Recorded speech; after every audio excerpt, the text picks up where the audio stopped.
The Committee on Science, Space, and Technology will come to order. Without objection, the chair is authorized to declare recesses of the committee at any time. Welcome to today's hearing entitled The Space Leadership Preservation Act and the Need for Stability at NASA. I'll recognize myself for an opening statement, and then the ranking minority member, Ms. Eddie Bernice Johnson from Texas. And let me say, just looking out on the audience today, I'm glad to see so much interest in this subject. And we have actually two panels today. We're going to start off with Congressman John Culberson, and then we'll go to a panel of three witnesses after that. Presidential transitions often have provided a challenge to NASA programs that require continuity and budget stability. But few have been as rocky as the administration change we experienced 7 years ago. Even before he was elected president, then-candidate Barack Obama planned to delay the Constellation program being built to take humans to deep space destinations. One of the Obama administration's first acts, in fact, was to cancel this NASA program outright.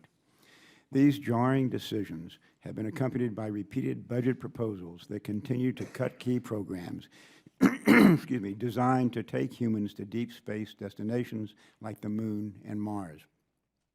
The most recent proposal released just a few weeks ago would shrink the Space Launch System and Orion crew vehicle by more than $800 million.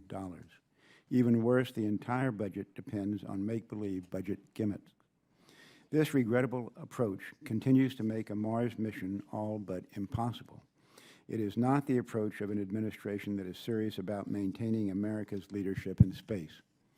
The recent report from the National Academies of Science titled, quote, Pathways to Exploration, Rationales and Approaches for a U.S. Program of Human Space Exploration, end quote, stated that the human spaceflight program in the United States had experienced considerable programmatic turbulence, with frequent and dramatic changes in program goals and mission plans in response to changes in national policies. The changes had a high cost in program resources and opportunities and imposed what many feared was an intolerable burden on already constrained human exploration budgets. The Aerospace Safety Advisory Panel, an advisory body established by Congress to report to NASA and Congress on safety issues that affect NASA, stated in their recent report in January that NASA faces another challenge that has historically led to disruption and inefficiency and arguably has impact on safety and good systems engineering. This is the challenge of starting over with new programs and directions following administration change. As in prior reports, the ASAP urges constancy of purpose. Failing to stay the course with current programs of record will make it an even longer, costlier, and potentially less safe trip to Mars. These facts are not lost on this committee. The most recent NASA Authorization Act from 2010 contains several provisions that remain the law of the land and continue to guide NASA activities. The Act notes that the commitment to human exploration goals is essential for providing the necessary long-term focus and programmatic consistency and robustness of the United States civilian space program. The Act states that it is in the United States national interest to maintain a government-operated space transportation system for crew and cargo delivery to space.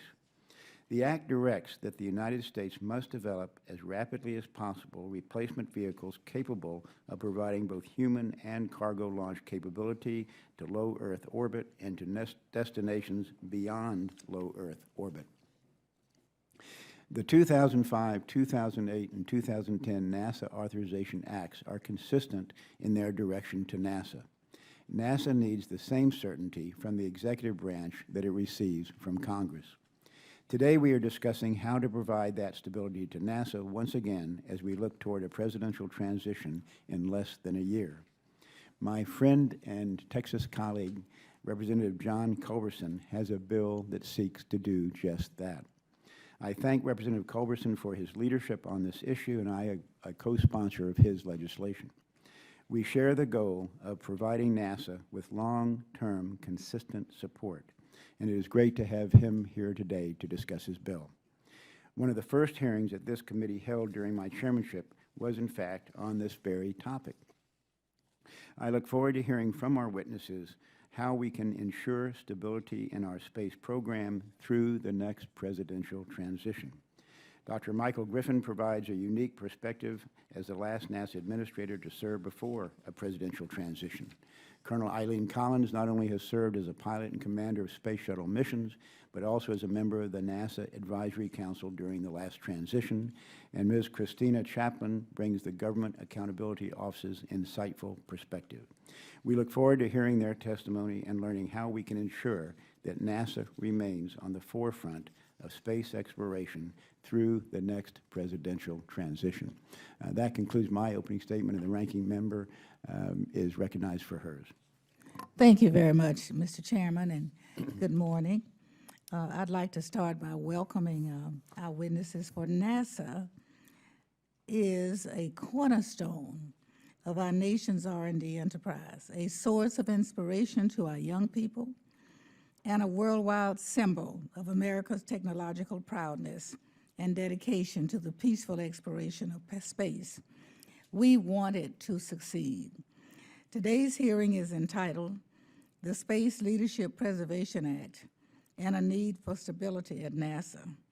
While I have concerns about the legislation itself, I wholeheartedly agree with the premise that we want to preserve America's leadership in space, and that NASA will need stability if it is to maintain that leadership role.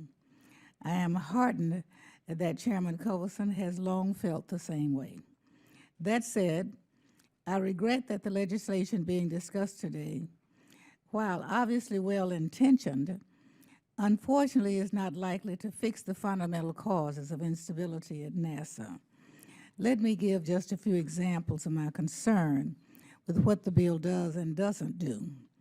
First, the bill would establish a board of directors apparently modeled after the National Science Foundation's National Science Board.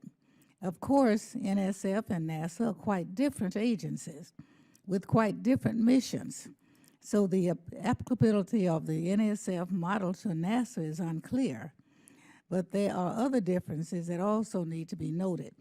As we know, the members of the NSB are all nominated by the President. The Board of Directors established in this bill, on the other hand, would have a majority of its members named by Congress, using a formula that injects partisan politics into a board that ostensibly is supposed to insulate NASA from politics. In addition, the board would be tasked with preparing a budget for NASA, in parallel with NASA's own budget preparations process.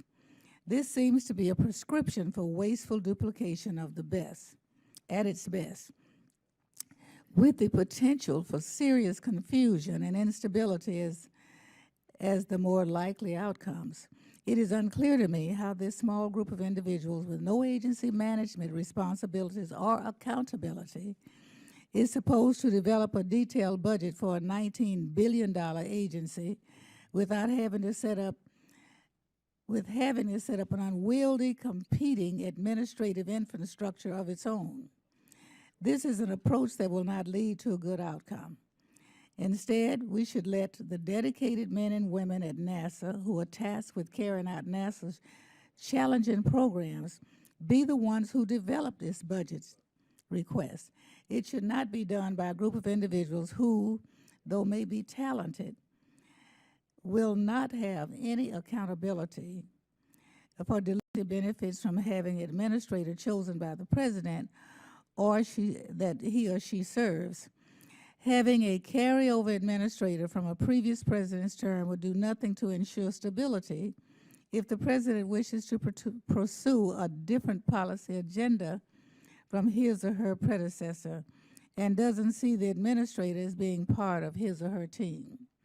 In addition, as history shows, having a fixed term for an agency head means little in practice.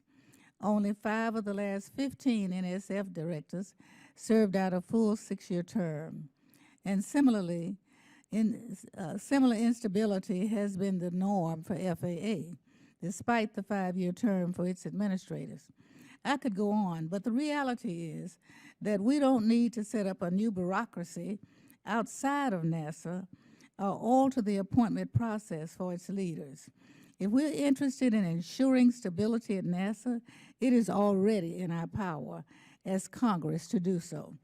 We are the ones who ultimately determine NASA's budget.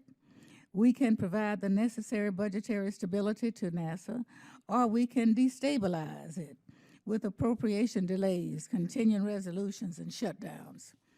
The choice is ours. It's right here in this committee. In addition, we have the ability to set a stable direction for NASA. And we did just that in 2015 NASA reauthorization bill that passed the House. We see that Mars should be the goal of our human exploration program. The president has agreed, though that was determined before he became president. We should take that consensus and build on it, rather than having an unelected board put forth its own exploration vision every 4 years. The two congressional actions that I have just described, one budgetary and one policy-oriented, will do more to maintain space leadership and ensure stability at NASA than anything we might do in this bill that we are discussing today. So in closing, I again want to welcome our witnesses. I appreciate your service, and I look forward to your testimony. Mr. Chairman, I yield back. Thank you, Ms. Johnson. Our witness on the first panel today is the Honorable John Culberson, Chairman of the House Appropriations Subcommittee on Commerce, Justice, and Science. Congressman Culberson represents the 7th District of Texas, a district formerly represented by President George H.W. Bush. A longtime space enthusiast, Chairman Culberson is the sponsor of H.R. 2093, the Space Leadership Preservation Act of 2015. We thank him for being here this morning and look forward to hearing about his bill, and the gentleman is recognized for 5 minutes.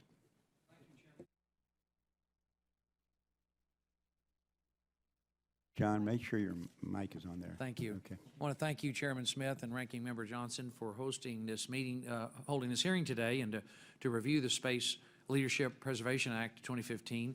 I also want to thank your staff, particularly Chris Shank and Tom Hammond, for working with me and my staff on this important legislation. Chairman Smith, thank you for supporting this bill as an original co-sponsor.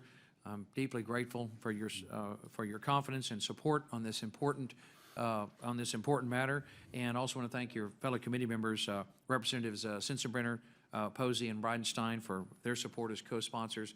I especially want to thank my predecessor as the Congressman Frank Wolf, who chaired the Commerce, Justice, Science Committee and helped me develop this legislation originally, because Frank saw, as I have, as all of you have, it is we simply have to give NASA greater stability. We need to make this agency less political, more professional, and give them the ability to see far into the future with the knowledge and with the confidence that the Congress will be there behind them. I have some of my very best memories as a boy growing up in Houston. I've been to the space program. I've been all my earliest heroes were the Apollo astronauts. I think I got my first telescope for Christmas when I was 12. I've had one ever since. Bought myself a rather large telescope as a high school graduation present. These men and women have been heroes to all Americans. And when I was assigned to the Appropriations Committee, I asked but one thing. I wanted to serve on the Commerce, Justice, Science Committee, and one day be there to chair it. And it's an extraordinary privilege for me to work with you, Mr. Chairman, Ranking Member Johnson, and all the members of this committee as we do our best arm in arm and to make sure that NASA has the funding, the support that they need to do all that's on their plate. I have in the appropriations bill that the Congress just approved, I made certain that NASA has today the largest appropriation that they have ever received since the agency was created in 1958. And I will continue to make sure that NASA has the resources they need to accomplish all that is before them. But that again is a year-to-year effort. That is again something that is tends to be it is often reliant too much on who is in the White House and who holds the chairmanships of these important subcommittees. I also want to be sure to thank my counterpart in the Senate, Senator Richard Shelby, who chairs the Senate Commerce, Justice, Science Committee. He's an ardent supporter of the space program, and it's been absolutely vital to have him there for his support. You know, although it's been over 44 years since any human has set foot on the surface of another celestial body, when Gene Cernan, my constituent and good friend, and Harrison Schmitt left the moon after 3 days exploring the Taurus-Littrow Lunar Valley, Mission Control in Houston read a statement from the White House to the Apollo 17 astronauts that said, "As the Challenger leaves the surface of the moon, we are conscious not of what we leave behind, but of what lies before us." But today, the glory days of the Apollo program seem to be behind us, and the country seems to have lost focus on exploring what lies before us, or all the wonder that would be, as Tennyson said so well. The team at NASA, unfortunately, has faced program cancellation after program cancellation. As Mike Griffin points out so correctly in his testimony you'll hear in a moment, Dr. Griffin points out as the year 2009 opened, we had a plan for our nation's space program, a plan of generational scope for what it was that NASA expected to do. But by early 2010, barely a year later, this carefully hewn strategy that had been approved twice by Congress in 2 successive authorization acts of 2005 and 2008, Dr. Griffin points out, had been abandoned and canceled.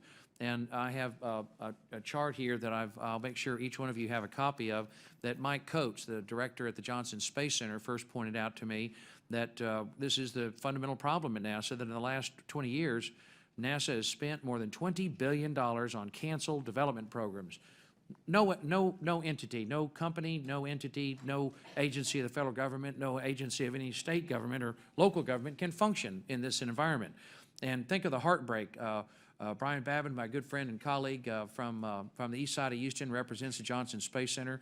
We all know the heartbreak that those great men and women, those brilliant engineers and scientists who have devoted their life to making the dreams of the future come true, to build these incredible machines, these great rockets and spacecraft, they pour their heart and soul into it, yet only to have it yanked out from underneath them. That is very, very damaging to their morale and destructive to our space program as a whole. This is not a partisan issue. Completely set politics aside. Forget who's in the White House, what party label. It's just intensely destructive, and we cannot continue. It's wasteful, damaging, and it damages our ability as a nation to preserve our leadership in space. And space is the high ground. I cannot imagine General Meade at Gettysburg abandoning Little Round Top, just giving it over. You do not surrender the high ground. And yet I'm very concerned that in the absence of stability, in the absence of giving NASA a greater level of professionalism and making them less political, that the country is going to wind up abandoning the high ground. There is no clear mission today, and we simply have to come up with a way to give the agency the ability to give us that vision, and with the guidance and support of Congress, make that come true.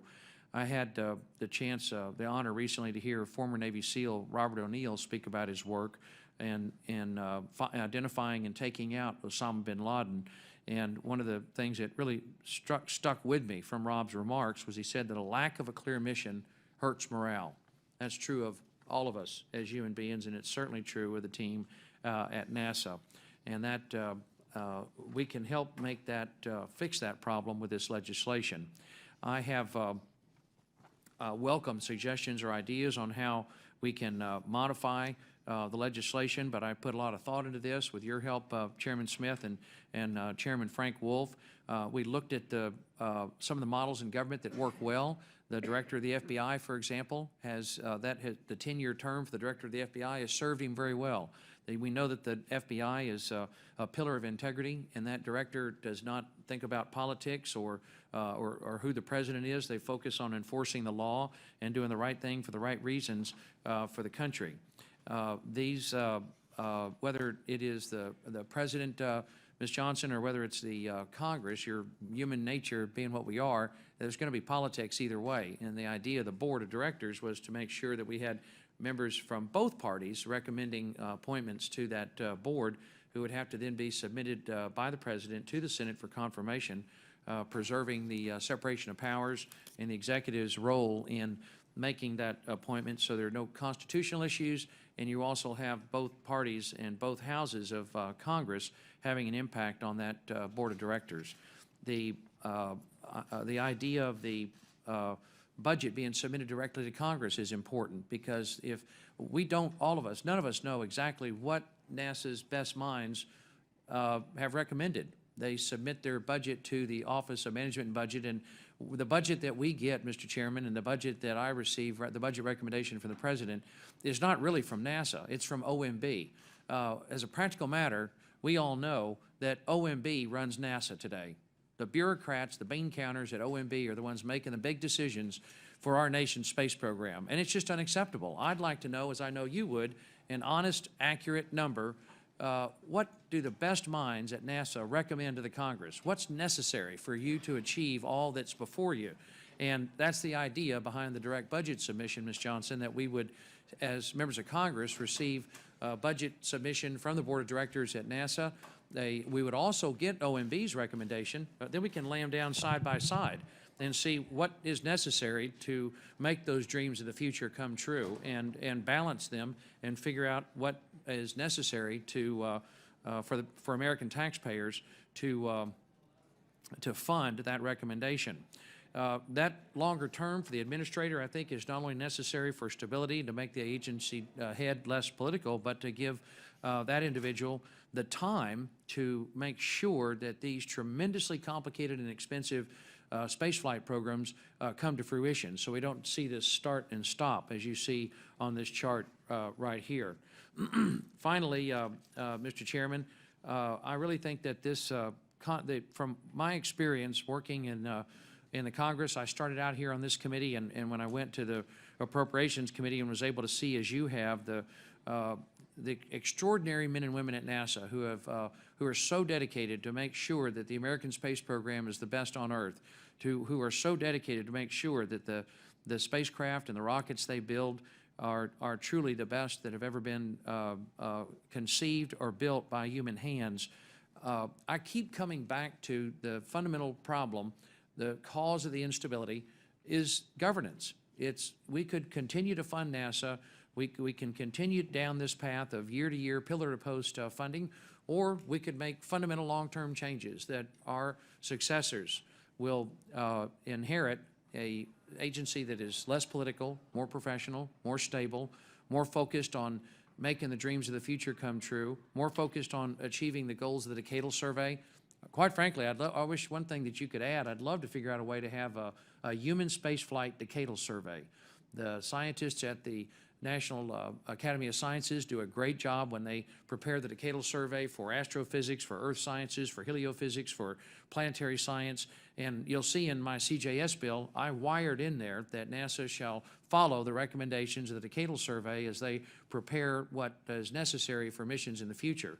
And I made certain they got the money to do it. But what I can't figure out and resolve is, how do you have a decadal survey for human spaceflight without having all those conflicting passions from the different contractors that are involved? That's a challenge that I'd hope ask for the help of the Science Committee in resolving. But it is governance. It all circles back to governance. And if we want to ensure that America maintains its leadership role in outer space, if we want to make sure that we're protecting the high ground, then that our children and grandchildren will live to see interstellar flight, that they'll live to see the discovery of life on other worlds, I encourage you, I urge you to join me in passing this legislation and modifying it, make it better, and help us find a way to give NASA the stability that they need at headquarters, again, to make those dreams of the future come true. And I thank you very much for having me here today. Chairman Culberson, thank you for the comments about your bill, and also thank you for all you have done for NASA over the years and into the future as well. You are welcome to join us up here if you'd like to listen to the next expert panel, and we are going to take a brief recess while the witness table is prepared for the next panel. Thank you very much, Mr. Chairman. And while we're taking a recess, I understand that the gentleman from Texas, Mr. Babin, the chairman of the Space Subcommittee, is recognized for an opening statement, if he'd like to make one. Thank you, Mr. Chairman. Good morning. It's a great pleasure to be here this morning with our esteemed colleague and our first witness, as we just heard, Chairman John Culberson, and I represent the 36th District of Texas, which is the home of the Johnson Space Center. I've had the privilege of visiting JSC on a number of occasions, and every time I stop by there, I am reminded of the truly extraordinary accomplishments that we have made as a nation.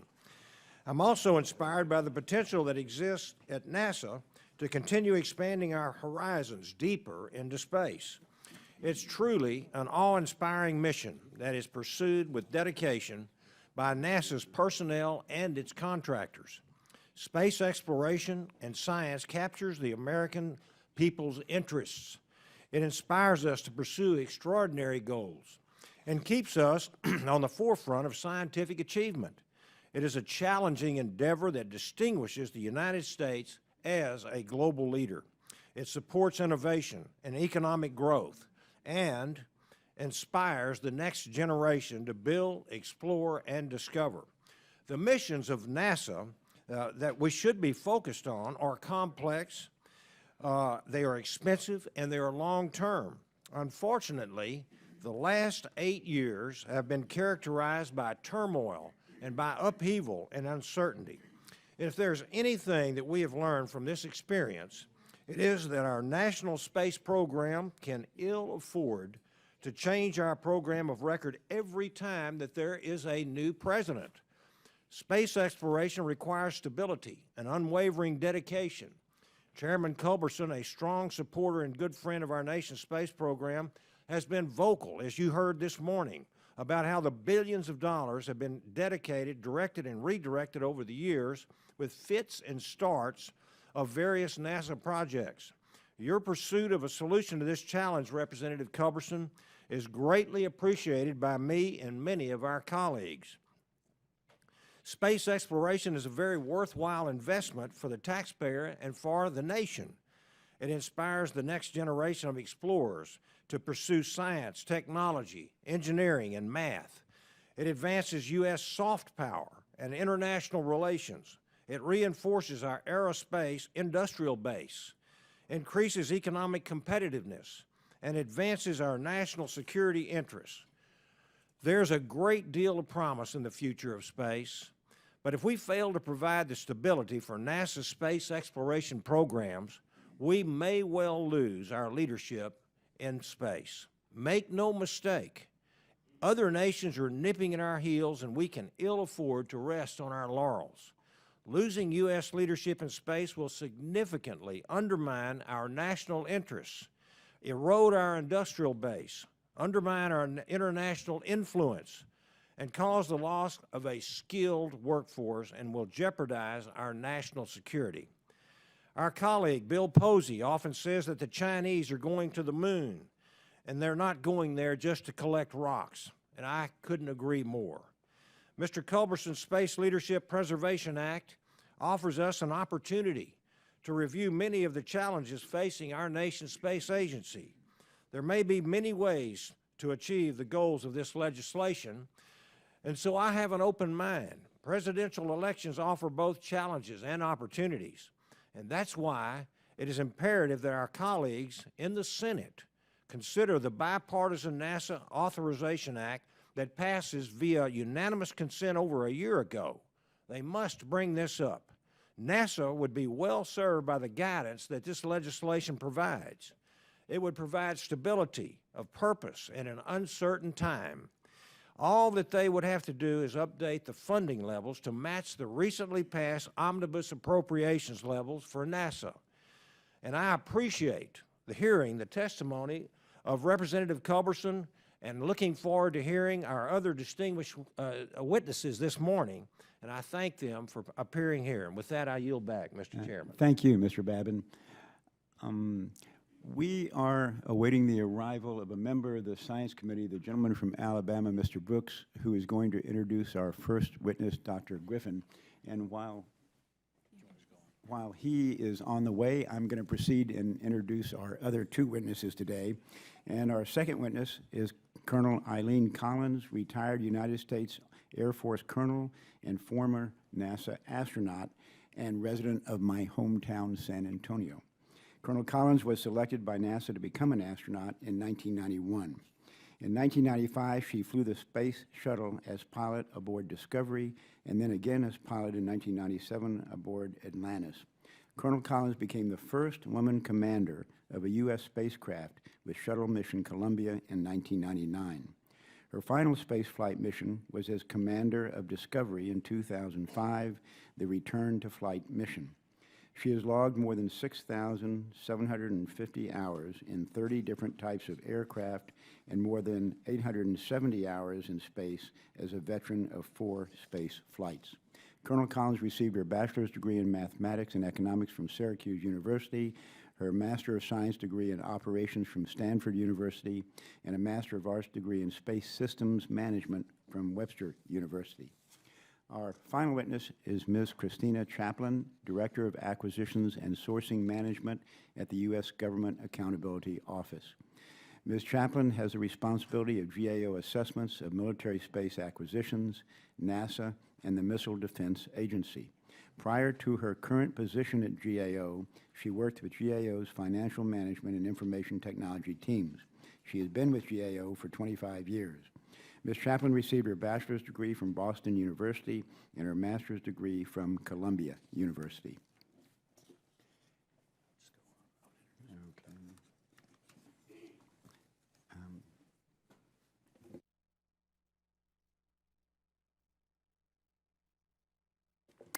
Okay, I'm sure that the gentleman from Alabama will be joining us shortly, but in his absence, I'm going to go on and introduce our first witness today.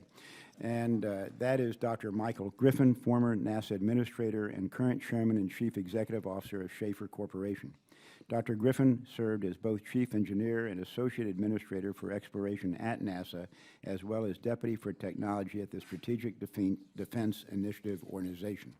Dr. Griffin is the recipient of numerous honors and awards, including the NASA Exceptional Achievement Medal and the Department of Defense's Distinguished Public Service Medal, the highest award which can be conferred on a non-government employee. Dr. Griffin received his bachelor's degree in physics from Johns Hopkins University and master's degrees in aerospace science from Catholic University, electrical engineering from the University of Southern California, applied physics from Johns Hopkins, civil engineering from George Washington University, and business administration from Loyola College of Maryland. By my count, that's 5 master's degrees. And his PhD is in aerospace engineering from the University of Maryland. We welcome you, all 3 of you, to the hearing today. And the gentleman from Alabama has arrived, but I still want to recognize him. Even though I just finished introducing Dr. Griffin, I know that the gentleman from Alabama, Mr. Brooks, will have some comments to make as well. And he is recognized for that purpose.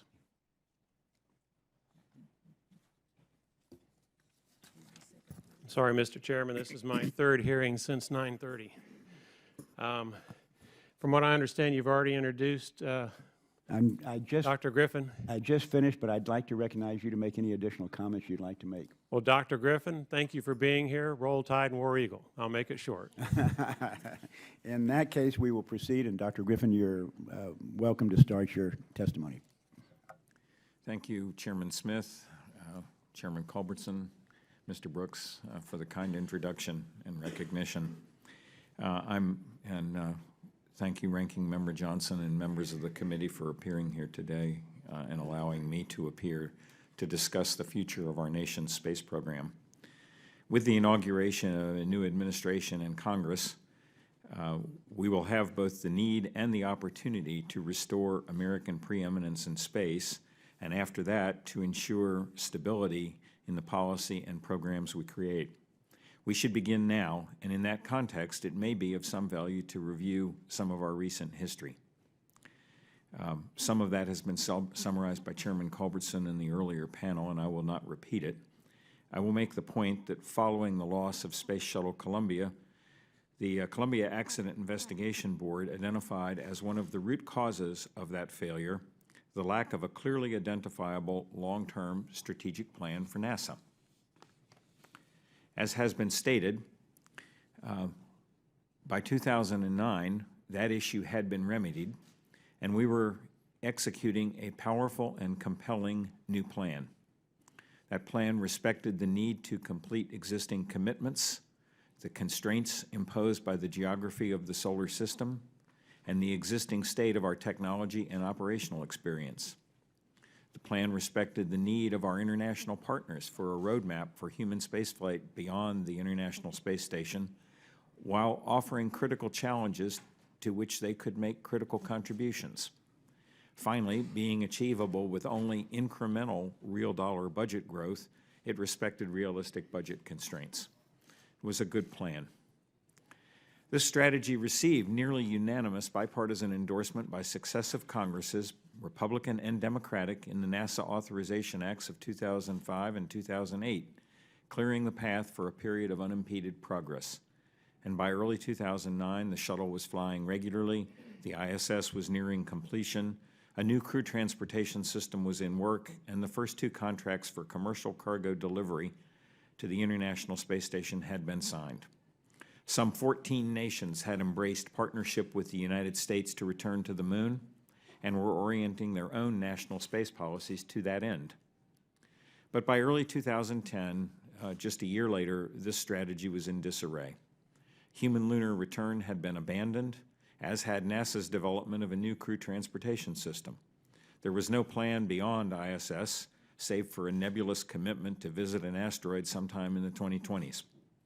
Inasmuch as this such a mission is inherently a one-off exercise with limited opportunities for international involvement, our existing space station partners rightly felt abandoned, and potential new partners saw very little merit in working with the United States. The nations that were eager to participate in space exploration in 2009 still wish to do so today.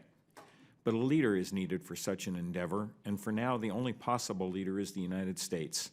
If we do not choose to engage, then eventually other nations will, and we're unlikely to be pleased with that result. This is not a future that the United States should allow to come to pass. Our space policy is bankrupt.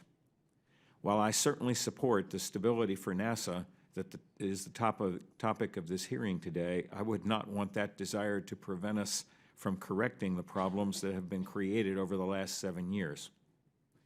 To quote my friend and colleague Jim Albaugh, the former Boeing commercial aircraft CEO, the current administration's plan for space offers, and I quote, "no dream, no vision, no plan, no budget, and no remorse," end quote.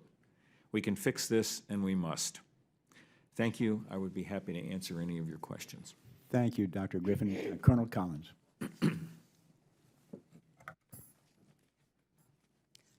Thank you, Chairman Smith and Ranking Member Johnson and committee members. It is a pleasure for me to be here today to talk about the future of our great country and to share my perspective as a former Space Shuttle commander. I have a passion for exploration, and I'm firmly committed to the future successes of our country's space program. A few words about my background. I'm a former Air Force test pilot, a graduate of the Air Force Test Pilot School, and a veteran of 4 space flights. I served for 5 years on the NASA Advisory Council from 2007 to 2011. I currently serve on the National Academy of Sciences, Aerospace Science and Engineering Board, and although I serve on this and many other boards and advisory panels, I want to say that I'm here today representing myself and not any of these other panels. So in my opening comments, I have 3 general points. The first one is I want to thank you for asking the opinion of the operators of our space systems, or the guys in the trenches, so to speak. I hope I can give you an operational perspective from an astronaut's point of view. Secondly, I can't emphasize enough the love that Americans have for our space program. As a speaker and as an advisor, I routinely meet people from all around the United States. They are inspired by human spaceflight, and they are very excited about scientific discoveries. They see the space program as a bright future where we can imagine possibilities, both human and technical. And frankly, the brand of NASA is easy to love. For example, my story began in the 4th grade when I read a magazine article about the Gemini astronauts. Since then, I've wanted to fly in space and to be part of this great adventure. It led me to study mathematics and a career in flying. Today, I see people of all ages light up when the subject of space travel is discussed. In my opinion, The history of American exploration is right up there with baseball, apple pie, and the 4th of July. And I might add that the recent announcement for new astronauts brought a record number of applicants, 18,300 applicants, which is more than twice as many as the previous record. Now, my third point concerns the purpose and stability of the human spaceflight program. Obviously, the success of any decades-long program is related to the long-term commitment from the top. So first, a mission is defined. Next, a strategy is set. And then an operational plan is written. Now, that operational plan includes a test plan. And a test plan includes a build-up approach. This is one of the fundamentals that we learn when we go through, and that we teach when we go through the test pilot schools. As we run a test program, occasionally technical changes will need to be made because we learn as we go. Sometimes we make mistakes when we do things for the first time. But necessary technical changes will not affect the originally defined mission. That must stay stable so that the team members can stay focused on the mission.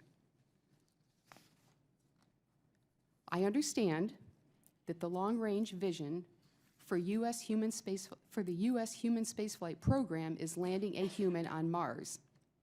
I support that mission, and I sincerely hope that that first person is an American. We can do it, and frankly, we can afford it. Those who say we can't are just putting their priorities elsewhere.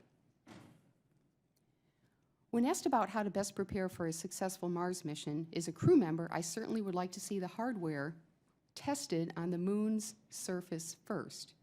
This is part of a test plan's build-up approach. Policy leaders are asking astronauts to risk their lives on space journeys, and it is our experience that testing in similar environments like the moon will minimize risk. When the Constellation program was canceled in 2010, some people said, "Why go back to the moon? We've already been there." Imagine the year 1806 when Lewis and Clark returned from their 2.5-year journey of exploring the western continent. They and their team members are declared national heroes. But then no one else goes back because we had already been there. Of course, this is almost inconceivable. It would diminish the entire reason for going in the first place. I was a member of the NASA Advisory Council when Constellation was canceled. I was shocked, as were my colleagues, first, because it was so unexpected, and second, because the timing, so close to the end of the Space Shuttle program, left NASA with no options. The legislation that we're discussing here today has ideas that will certainly address this problem.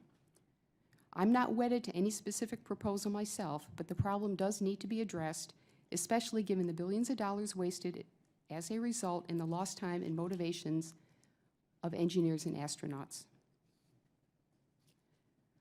I believe program cancellation decisions are made by bureaucracies behind closed doors, without input by the people, are divisive, damaging, cowardly, and many times more expensive in the long run. As a shuttle commander, I would never make a huge decision without input from all the experts, even the ones that I don't agree with. So what will keep us from having surprises like this set us back years? A continuity of purpose over many years and political administrations. I know there are ways to do this through policy, organizational structure, and strong leadership. And finally, strategic stability will give the teams efficiency and a focus that we saw in the Apollo program. Apollo happened by the end of the decade because people knew exactly what the mission was and when it should happen. They believed in it. And of course, it was properly funded. There was not much division over what the mission was. And NASA was given the responsibility to figure out how to do it. And the result was dedication, passion, and success. And I know we can do this again. Thank you. Thank you, Colonel Collins. And Ms. Chaplain. Chairman Smith, Ranking Member Johnson, and members of the committee, thank you for inviting me to discuss the Space Leadership Preservation Act.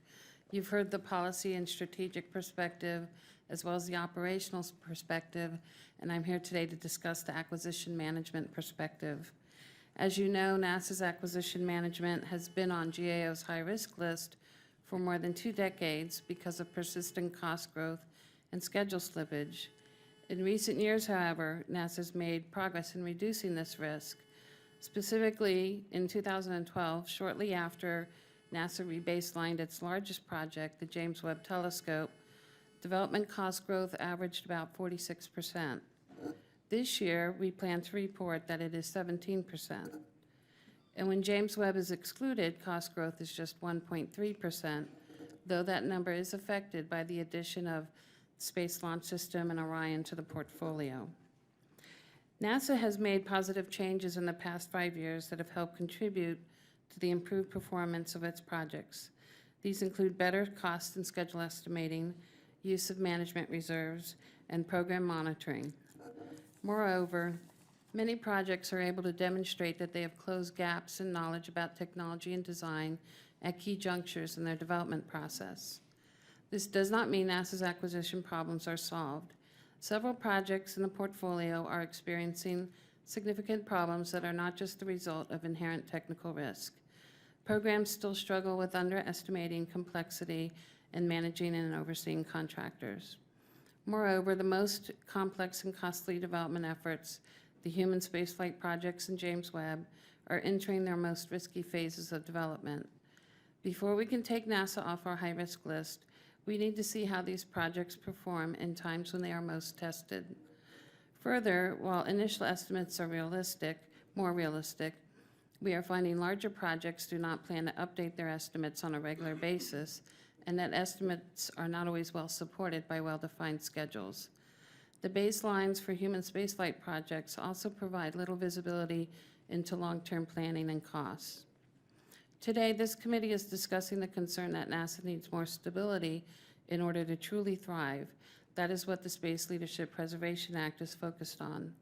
The concept of stability is an important one for NASA, since projects require heavy investments, both in terms of time and money, and they require the cooperation and support from a variety of communities.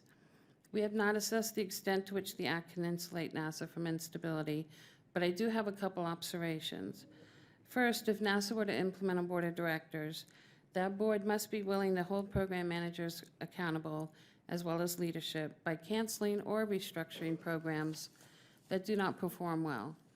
I recognize there is a frustration that shuttle successor programs never seem to make it very far, and it's clear that these programs are impacted by politics. On the other hand, when projects prove to be too ambitious or poorly managed, not canceling them or not changing them can be damaging to the rest of NASA's portfolio. Second, the Act emphasizes the use of longer-term or multi-year contracts. Multi-year contracts can potentially save money and improve the industrial base by permitting more efficient use of a contractor's resources. It's important to keep in mind, however, that they are generally used for more production items and low-risk technology. Not too many NASA projects fit this description. Multi-year contracts can also reduce Congress's flexibility as well as the agency's flexibility in making changes to programs and budgets, so the decision to use them needs to be carefully considered. Finally, as you assess these measures, I would like to emphasize that our examinations of complex acquisitions across the government continually show that acquisition success hinges on, 1, having robust long-term plans to guide programs, 2, having a sound business case when starting a program, 3, providing the right support and oversight throughout the life of the program. We look forward to continuing to work with NASA and the committee in instituting these improvements. Thank you. I'm happy to answer any questions you have. Okay. Thank you, Ms. Chaplain, and thank you all for your testimony today. Appreciate your candor and directness both. Dr. Griffin, let me address my first question to you, and actually this is a question from Chairman Culberson, and that is, how would you design a process to create a human space flight decadal survey? Such a question reminds me of a wry joke among engineers about the dangers of doing math in public. With that in mind, I think I might offer some broad comments, and I would be more than willing to discuss the question offline with committee and staff, but the details are probably not best hammered out here. I would say broadly that in order to craft a plan of decadal scope, a process much like what science does in their various disciplines would be helpful. One would have to gather together recognized experts in human spaceflight, ranging from operators to, in point of fact, philosophers. Why are we doing this in the first place? These were the kinds of questions that were addressed in the period following the loss of Columbia, and that did allow us to come up with what I thought was a plan, a quality plan of decadal scope. Okay. The key to such a plan is having as many knowledgeable stakeholders as possible contributing to it, having it done in the open, and then having the opportunity to discuss it and debate it when it is done, rather than having it, as Colonel Collins suggested, foisted upon us as a surprise. Okay, thank you, Dr. Griffin. We'll look forward to a further discussion on the subject with you as well. I would as well, sir. Thank you. Great. Colonel Collins, does NASA have a set of clearly defined strategic goals and objectives? And if not, what should those goals and objectives be? Yes, thank you for the question. That I think it depends on your perspective, because some say yes and some say no. So I think at the top, NASA does have a final goal of landing a crew on Mars approximately 2030, 2033. But how you get there is where there is maybe disagreement or some confusion possibly on how we're going to do that, because the mission has changed and NASA has defined the roadmaps, and they are in those National Academy of Sciences studies that have been published, one in 2012 and one in 2014. We go there by using the moon as a test bed or by visiting an asteroid. And I realize the asteroid mission has changed several times. It was originally astronauts would visit an asteroid and work there. And as time went on, the asteroid got smaller. It was difficult to find the right asteroid. One of the problems is these asteroids are moving around in space, so they're not always where you think they're supposed to be. You have to project it where it's going to be in the future, and then if your mission delays, that's going to change some of the planning, and possibly may even change the destination to a different asteroid. And of course, these asteroids are different, and they have different makeups, different sizes. So NASA then decided to capture an asteroid and bring it to the lunar space, do that robotically, and then have astronauts visit. So that mission has changed because as we go along, we find that there's technical difficulties. So I see that that's where the disagreement is in the scientific and operational community as to how we should do that mission. Most people agree that we need to go to Mars. The problem is, how do we get there? Thank you, Colonel Collins. And Ms. Chaplain, what are your recommendations for how NASA should address their deficiency in their proposal to go to Mars?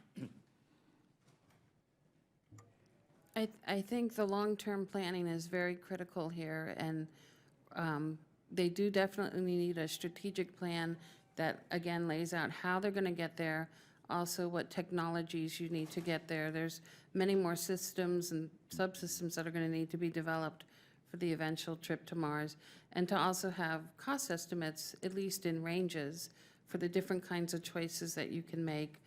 At this point, we only have cost estimates going up through the second flight for Orion and nothing after that. And for SLS, we only have cost estimates going up through the first flight. So there's a lot of important questions ahead about how much is everything going to cost and what else do you need to get in order to get there. Okay. Thank you, Ms. Chaplain. The ranking member, the gentlewoman from Texas, Ms. Johnson, is recognized for her questions. Thank you very much, Mr. Chairman. Ms. Chaplain, based on GAO's work on NASA, what are the top 2 issues that need to be addressed to ensure stability in NASA's programs over the long term? Or what should Congress do to address those?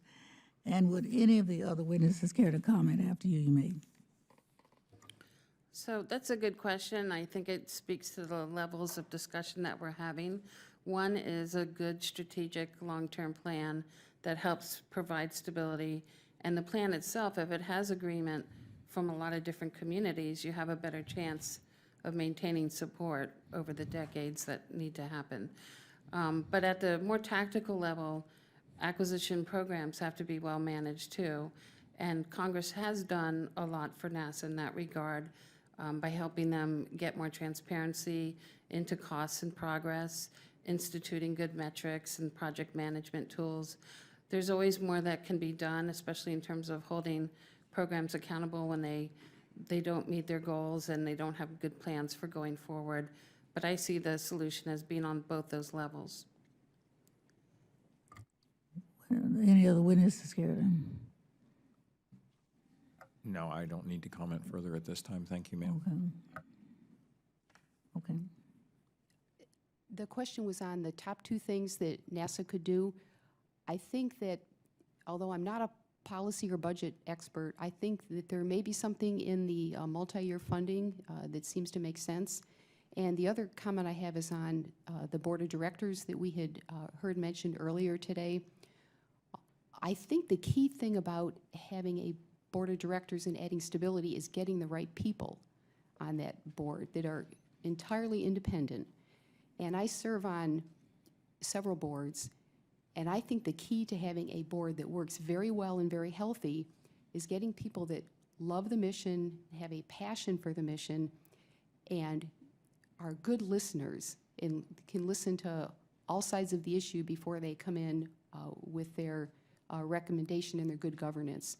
So I think that where there could be problems with that, I think it's something that's worthy of looking at.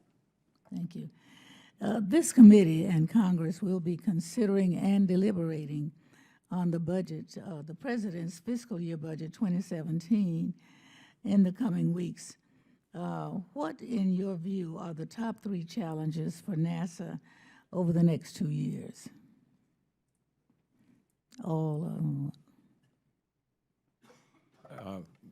Ms. Johnson, I don't know that I would have a top 3. I think the topic of this hearing today is a critical one. What should NASA be doing? What as a nation do we want to do with our civil space program? I personally have been very clear that I think the proper next step is a human lunar return. That will occupy us in the near term and allow us to cement the international partnerships that helped us to build the space station. Beyond that, we should be doing everything that we do in returning to the moon in such a way that it has maximum applicability toward going to Mars. As Colonel Collins has said, this is something the United States can do, and I believe it's something that we should do.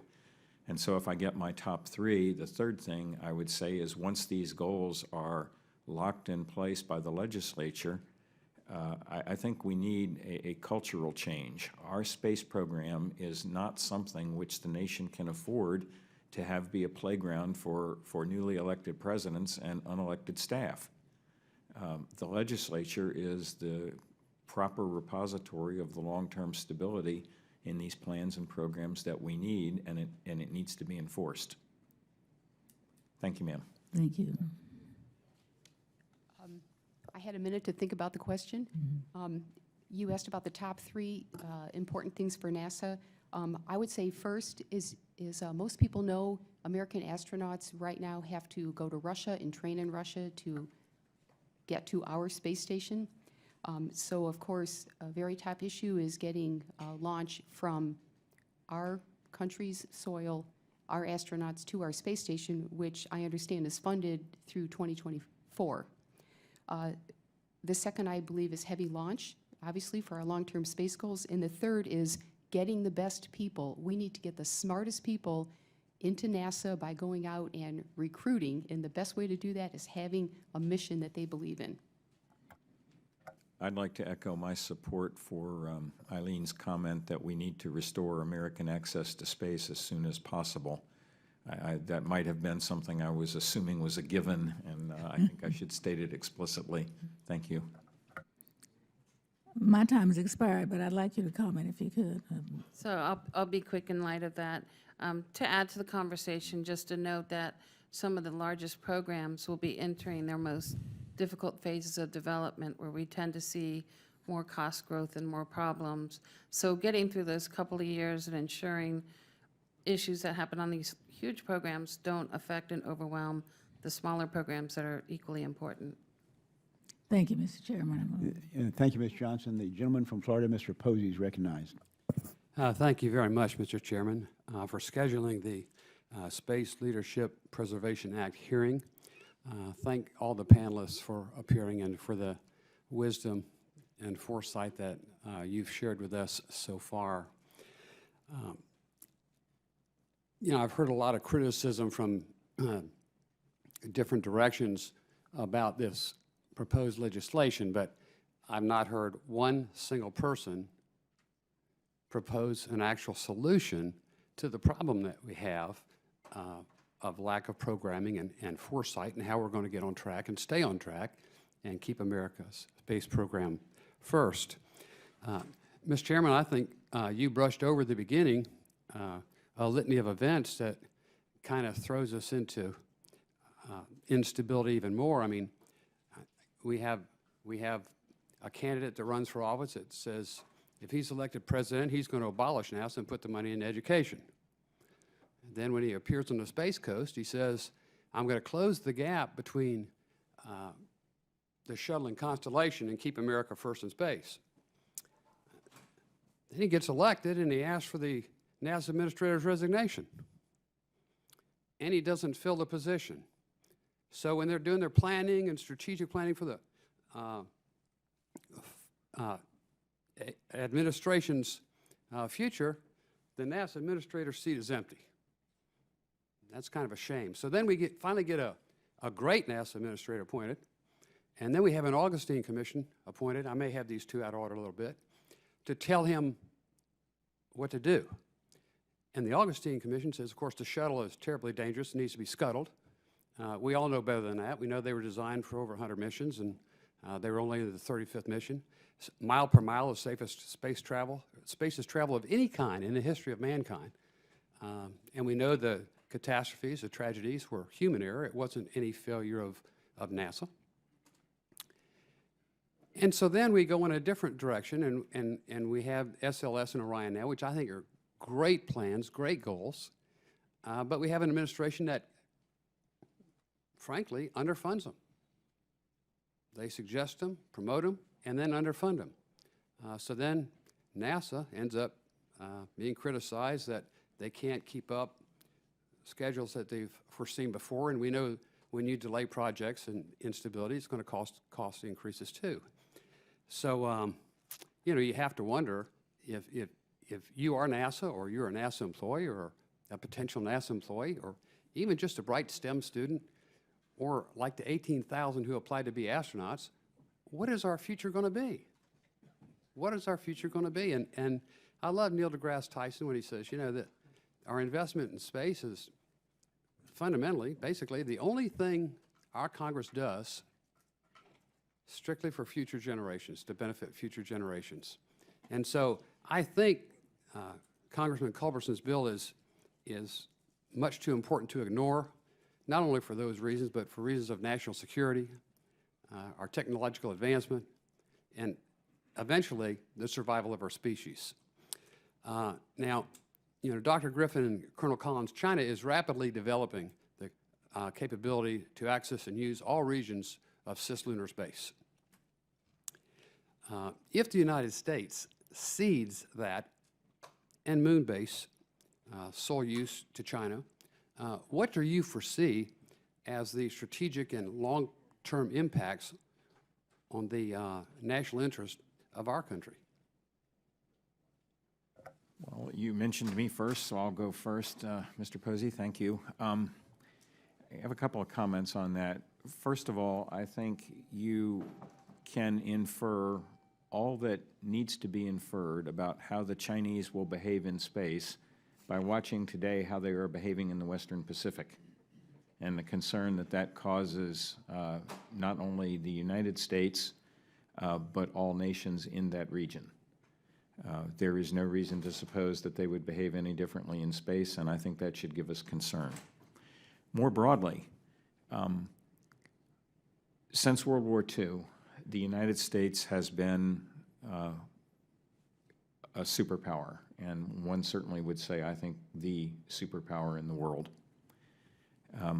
The world is a better place when that situation is so. I believe Western values and customs and respect for individual rights and the rule of law matter.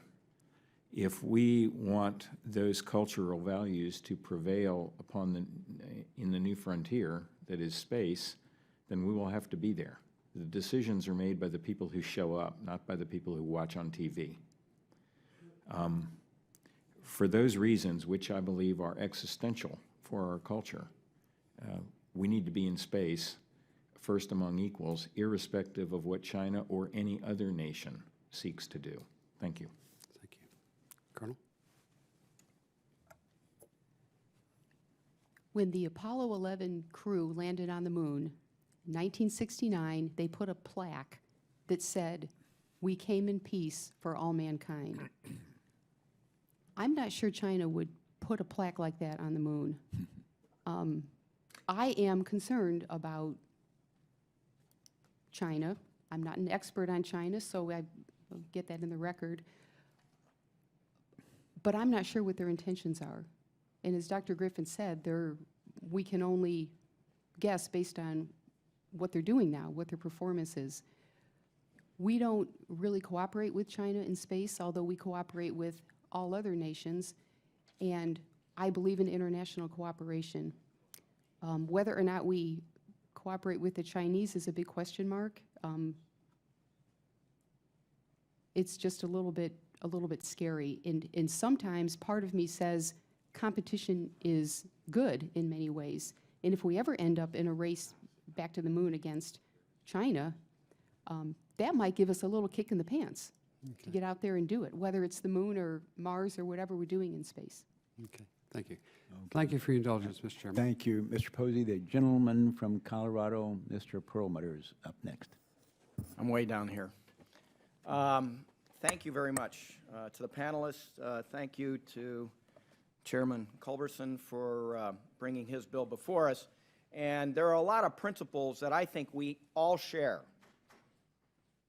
Sometimes you lose sight of those when you take shots at each other's party or you're each other's president. I'd remind my friends on the Republican side of the aisle, I did the math, and I did this in public.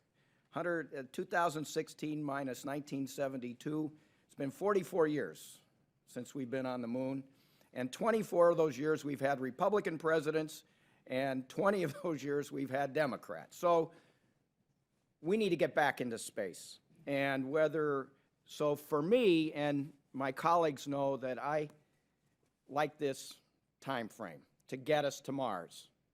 When the planets line up, it's time to get there. We set an outside date, 2033. That's a responsibility of us on the political side, whether it's the administration or Congresses, which change every 2 years. So I'm going to give my friend, who's the chairman of CJS, the benefit of the doubt, because he's been through this. And if there is some way that we can put together a structure that takes out the vagaries of each congressional election and each presidential election and gets us to Mars by 2033, and you folks with the engineering degrees and the physics degrees and the accounting degrees figure out how to put the building blocks in place, then I'm there. That's your job. My job is to find you the money. And we've had testimony that over the course of to get to Mars is $200 billion plus. That's a lot of money. But we found $800 billion for the banks over a weekend. We found $250 billion a year to be in Afghanistan and Iraq. We can do this. So I'd like to have some kind of structure at NASA that allows for long-term thinking. So I'll start with you, Ms. Collins. You said you didn't have a real position on the chairman's bill, but what would you do what would you say to me? How can we put long-term planning into place when we have 2-year cycles for Congress and 4-year cycles for the president? Well, thank you for the question. I think, well, first of all, let me say, our system of government is the greatest in the world, and I think that the discussions that we have are wonderful. We get things out on the table. We have disagreements. I think in the end, the goal, everybody's goal is the same. We want to have a strong human spaceflight program with a mission. We want to succeed. We want to get there at the best cost, and we want to do it safely. We don't want to hurt anybody in the process. My first answer, I would say, is don't give up. So this applies on all levels. I mean, we did give up on Constellation. I think that the reason given was the cost, and yes, the cost was high. I mean, we all admit that, but instead of just giving up on the whole program, and I'm talking about not the past, I'm talking about the future here, if this happens again, let's just take a good hard look at where can we cut the fat? Do we have the right people in there working the program? Maybe there's changes that need to be made, but we don't really need to give up on the end mission once that's been defined. We might need to change course a little, but don't give up, keep the mission in sight. Mind. So for me, and I really agree with a lot of the things that Mr. Posey said and some of the others, you know, that there are two pieces to this. One is our basic desire to learn, science and exploration, to get to Mars, to be in space. The second is a national security question. And so between the two of them, we ought to be able to get out there and get going for a long time, for however it might be. So, Dr. Griffin, you've had your taste of political science, and obviously you're a scientist as well. So, as administrator, you know, you've run into both buzzsaws. So, how would you, you know, just saying, hey, you guys got to have a longer-term approach to this, what would be your view? How do we do it? Thank you, Mr. Perlmutter. I cannot resist going for the simplest possible explanation or recommendation. I've been very clear in today's testimony and on earlier occasions that I very much admired the authorization bills of 2005 and 2008, which this Congress passed and frankly were originated in this committee. The 2010 bill was also a good bill. When proposals are made by the executive branch that conflict with the existing law, why does Congress go along? I have to say, had Congress merely made it extraordinarily clear to the incoming administration that while that administration had many problems before it, space was not one of those problems, that the Congress had decided upon the space plan, the space policy of the United States, and that policy would be kept. Had that been communicated, we would not be sitting here having this hearing today. I said earlier in my testimony that I regarded the Congress as the long-term body of stability, if you will, in the political system to capture the desire that Americans generally have for a particular course of action, to capture that in legislation and to preserve it. If we treated our Navy the way that we treat NASA in terms of stability, we would not be able to project power upon the oceans the way that we do. It takes as long to build an aircraft carrier as it took to go to the moon, even when people are really working hard at it.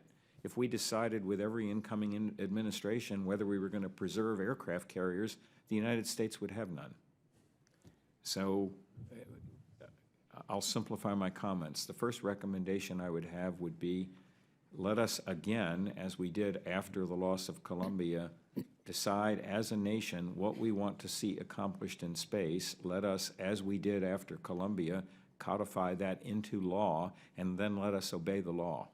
Okay, thank you. sir. And I thank the chairman for letting me go over, and I want in the law that we're going to be on Mars by 2033. I'm not fighting that. Thank you, Mr. Perlmutter. We're with you on 2033, and the gentleman from Oklahoma, Mr. Bridenstine, is recognized for his comments. Thank you, Mr. Chairman. And I would like to say to my friend, Mr. Perlmutter, actually to the chairman, if it's all right, I think we should have our own sticker that says 2032. We don't want to settle for 2033. Republicans ought to go for 2032. In 1982, President Reagan reorganized our Navy's nuclear propulsion program. Citing the need to preserve structures and policies while ensuring the program continues to function smoothly and efficiently, he ordered that the director of this program of great national import be appointed for an 8-year term. This change ensured that the leadership and direction of our nuclear Navy remained constant over at least 2 presidential cycles, if not multiple administrations. Likewise, NASA is an agency carrying out programs of national importance which by their very nature take years, as Dr. Griffin just talked about, if not decades, to formulate, develop, and carry out. It makes complete sense to me to remove the administrator of NASA from the political cycles in order to allow for continuity and stability. I am proud to be a co-sponsor of Chairman Culberson's bill, which proposes a 10-year term for the NASA administrator. The Space Foundation's pioneering doctrine recommends a term of 5 years. I am working on legislation that includes a provision that establishes a 5-year term as well. Regardless of the number, however, it seems that there is growing consensus among stakeholders and advocates to set the length of the administrator's term beyond the standard political cycles. Ms. Chaplain, while you focus mostly on space programs, have you gotten a sense from your time at GAO of the differences in how NASA acquisitions differ from those of government agencies that are run by non-political or non-traditional heads? Have you seen a difference in how those acquisition strategies go? Most of the agencies with large acquisitions and complex ones like NASA do have political appointees. We don't get too much insight into the intel world, and that might be something to look at, but they're still political there too. So I don't have a model there to look at. There are other situations, agencies that have longer term tenures for administrators. GAO is actually one of them. We have a 15-year appointment for our Comptroller General, and the purpose is to keep the politics out of our work. Sure. So there are other good models out there. But from your assessment, and maybe you don't make assessments since you're with GAO, but those kind of models, are they better at? We don't have one that looks at that from an acquisition perspective. Okay. There's also other space agencies internationally that have boards and different structures that could be looked at, but we haven't done that ourselves. Okay. And Mr. Griffin, when you think about some of the stumbles, obviously your testimony today at the beginning, talking about 2010 and beyond with NASA and some of the stumbles that we've encountered, if your term had been extended and you would have been the administrator, can you share with us how things might have been different? Well, sir, I don't know that they would have been, because administrators and appointees take orders from the chief executive. I see. If the chief executive really wanted to change the space program, then I would have had the choice of either following orders or resigning. Had I been given the orders that my successor was given, I would have resigned. Because I thought that, as I've said now multiple times, I thought that the direction of Congress in 2005 and 2008 was extraordinarily good. I believed we were on the right path and should maintain it. Therefore, if ordered to deviate from that path, I would not have remained. I think, again, the issue, I have no objection to considering a 5-year term, a 6-year term, an 8-year term, whatever length of term for the administrator, nor do I have any objection with the way it's done today. I think these kinds of discussions are a symptom of the problem we face, which is a lack of understanding at the top levels of government of the importance of our space program and the need to have both a quality program and stability of that program. I'll use another analogy. If we treated the Air Force as we do the space program, we wouldn't have any flying aircraft. We cannot decide every few years what we want the purpose of the space program to be. We have to have a societal level agreement as to that purpose, and then let our appointed officials carry it out. And it almost doesn't make any difference to me how they are appointed or what their term is. Thank you. Thank you. Mr. Chairman, I yield back. Thank you, Mr. Bridenstine. And the gentleman from Texas, Mr. Babin, is recognized for his question. Yes, sir. Thank you, Mr. Chairman. Great testimony. Thank you. Thank you all. Dr. Griffin, you testified that the most logical step beyond the ISS is an international partnership led by the United States to return to the moon, this time to stay. How does returning to the moon and maintaining a permanent presence there help us eventually send American astronauts to the surface of Mars? Well, thank you, Dr. Babin. I love that question. I believe that if God had wanted us to go to Mars, he would have given us a moon to practice on.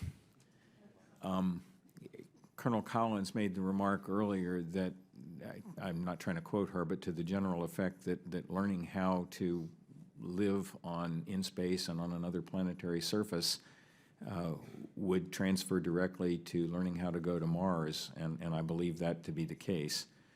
And I'll summarize by saying, as an engineer, if you wanted me to say when we're ready to go to Mars, if you will, like the head of naval submarines certifying a submarine for sea trials, then I'll say you're ready to go to Mars when you can put a crew on the International Space Station for 6 months, and they have to live there without any further help from the ground. Then they get ferried to the moon, and they live on the surface of the moon in 1/6 gravity for 13 months. And then you bring them back, and you let them live on the space station again for 6 more months in 0G. And during all this time, they get no additional help beyond that which was pre-planted on the surface of the moon or on the station. So that ends up being a total of about a 26-month cycle for that crew. When we can do that, and the crew is still alive and healthy, then we're ready to go to Mars, and not before. Excellent. Thank you very much. And Colonel Collins, you testified that program cancellation decisions made by bureaucracies behind closed doors and without input by the people are divisive, damaging, cowardly, and many times more expensive in the long run. I could not agree more. What do you recommend that we do as a nation to prevent these types of cancellation decisions and ensure consistency of purpose over many years and over many political administrations?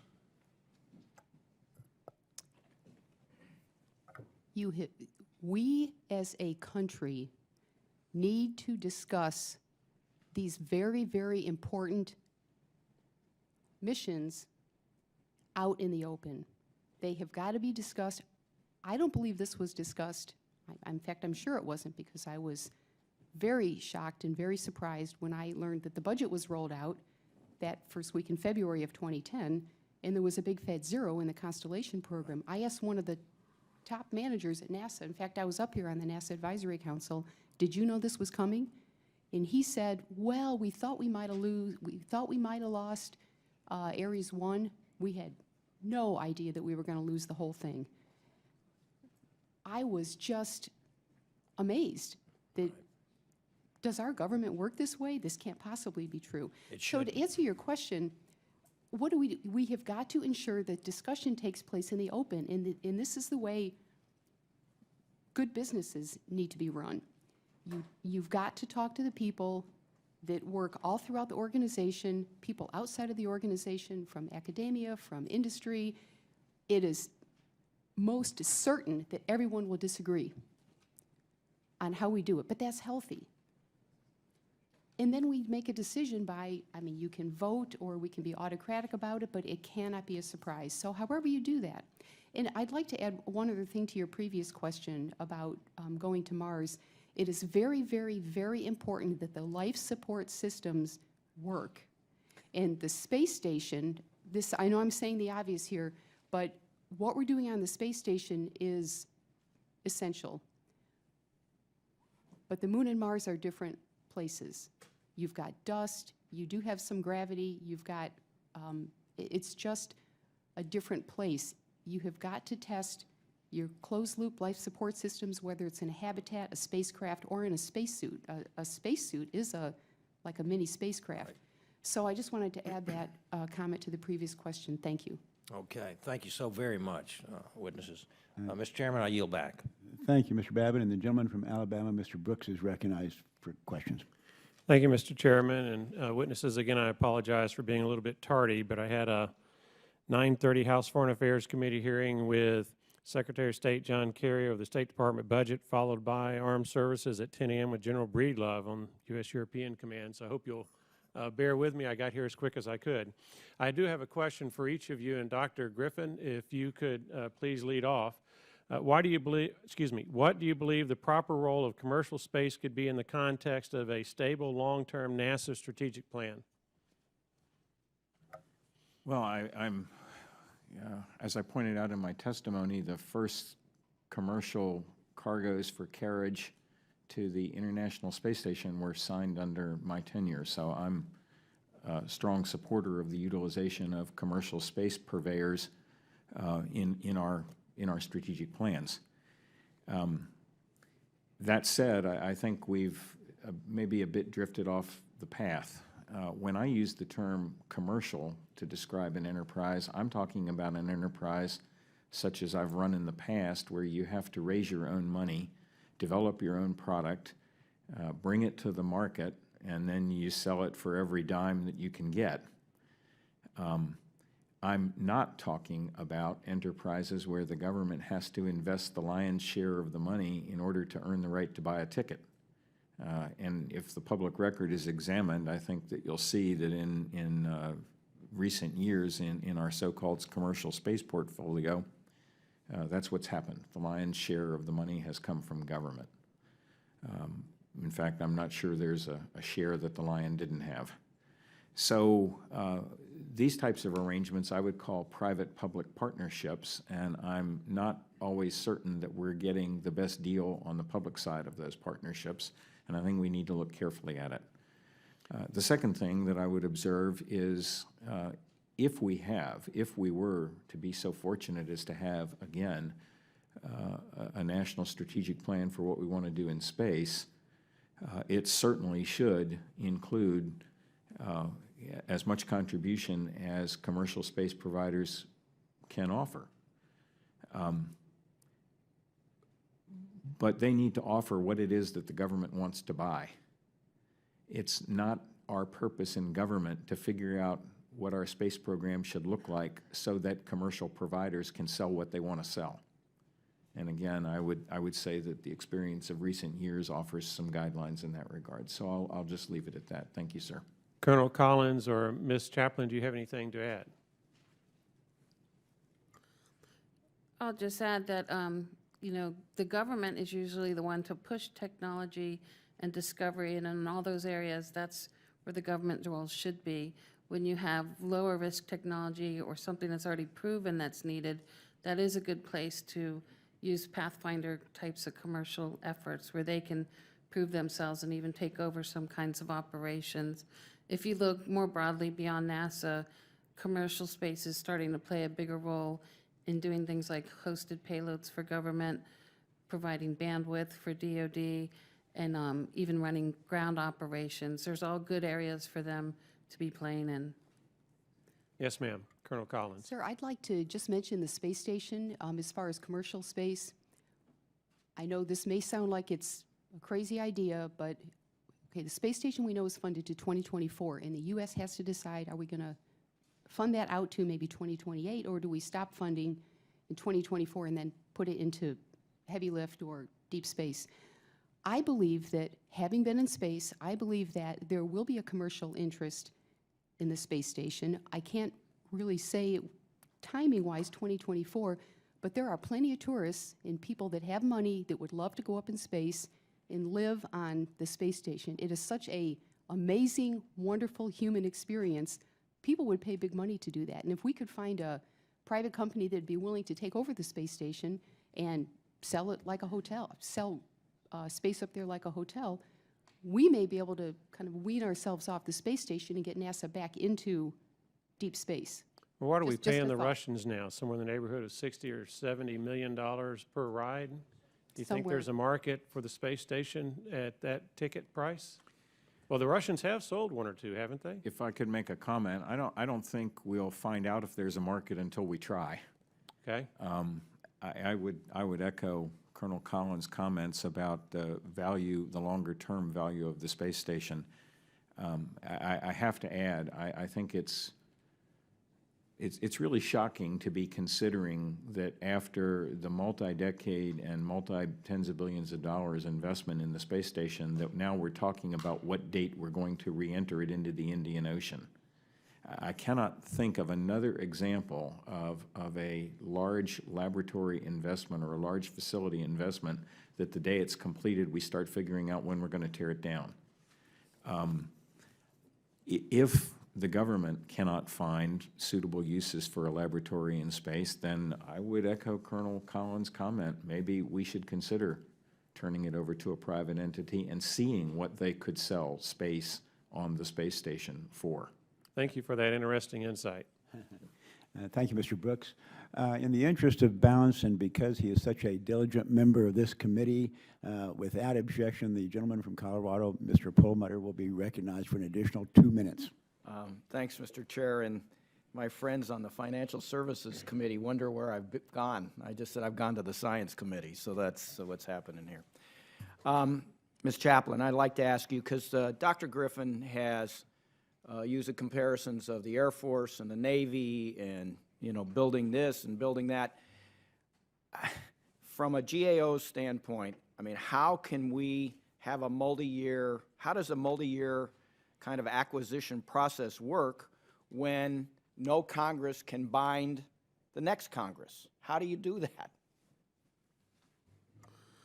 So typically, you do commit over time to any program. Even NASA does that. The contracts work year by year. The multi-year authority allows you just to go beyond that for a span of time, 5 years, and commit to buying a lot more items up front. That does tie the hands of Congress, but it doesn't tie funding so much because that's still done on a year-to-year basis. So you're just making a longer-term commitment. The issue in taking this authority and applying it to NASA is it works better in the production environment.